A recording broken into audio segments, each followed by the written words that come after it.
path to redemption. Sarah wrapped her thin cardigan tighter around her shoulders as she stared at the imposing mahogany door. 10 years had passed since she'd last stood on these steps, though back then she'd been a frightened 15-year-old with nowhere else to go. Now at 25, she was different. The reflection in her car's window showed a confident young woman in a tailored business suit, her once wild curls now elegantly styled. Taking a deep breath, she pressed the doorbell. The house hadn't changed much in the decades since her stepmother, Patricia, had thrown her out. The garden was still immaculately maintained, roses climbing the trellis just as they had when her father first married Patricia 3 years after Sarah's mother passed away. She remembered how hopeful she'd been then, at 12 years old, thinking she might gain a new mother figure in her life. That hope had lasted exactly 2 weeks. Patricia's transformation had been gradual but absolute. It started with small things: extra chores, critical comments about Sarah's appearance, complaints to her father about Sarah's attitude. Her father, still grieving and desperate to make his new marriage work, had chosen to believe his new wife's version of events. Soon, Sarah found herself doing all the housework, cooking meals, and being berated for any perceived imperfection. "You're just like your mother," Patricia would sneer, lazy and entitled. The worst part wasn't the constant criticism or the endless work. It was watching her father's slow withdrawal from her life. He began spending longer hours at the office, leaving Sarah alone with Patricia. When he was home, he seemed to look through Sarah rather than at her, as if acknowledging her presence would force him to confront uncomfortable truths. The breaking point came during Sarah's sophomore year of high school. She'd been selected for an advanced placement program, something that would require after-school study sessions. Patricia had exploded, accusing Sarah of trying to shirk her responsibilities at home. The argument had escalated until Patricia slapped her, just as Sarah's father walked in.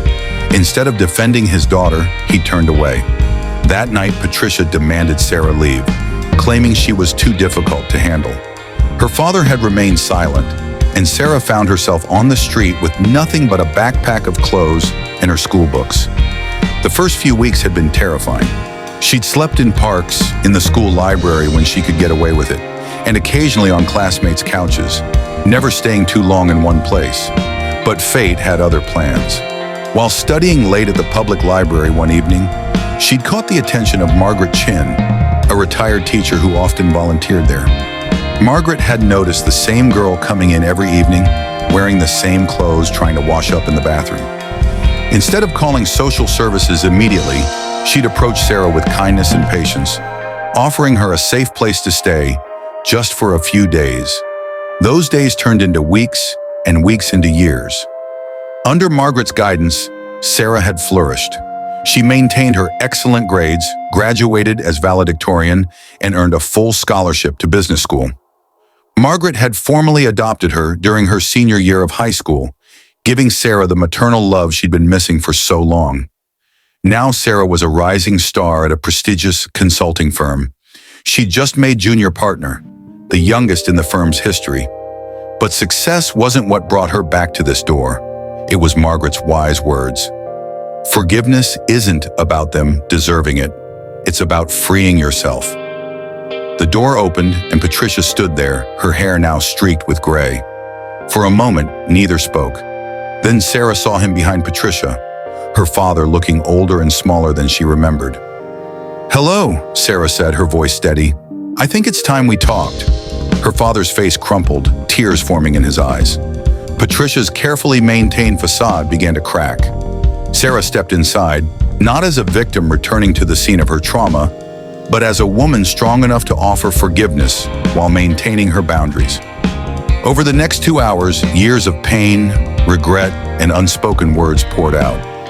Her father's shame and remorse were evident in every word, every gesture. Patricia, confronted with the reality of her actions and their consequences, struggled to maintain her previous justifications. Sarah shared her story, not to hurt them, but to help them understand. She told them about Margaret, about her success, about the therapy that helped her process her trauma. She spoke about learning to love herself despite their rejection, about building a life filled with genuine care and support. "I'm not here for revenge," she concluded, "and I'm not here seeking your approval. I'm here because I've learned that carrying anger hurts me more than it hurts you. I've forgiven you both, not because you deserve it, but because I deserve peace." Her father broke down completely then, decades of suppressed guilt finally surfacing. Even Patricia's carefully constructed walls began to crumble as she faced the full weight of her actions. As Sarah drove away that evening, she called Margaret, who had supported this decision while ensuring Sarah had proper emotional support in place. "How did it go?" Margaret asked. Sarah smiled, feeling lighter than she had in years. "It went exactly as it needed to. I'm coming home now, Mom." The sunset painted the sky in shades of hope as Sarah drove toward the warmth of her true home, where love wasn't conditional and family meant more than blood. She had closed a chapter of her life, not with bitterness or triumph, but with the quiet strength of someone who had transformed her pain into purpose.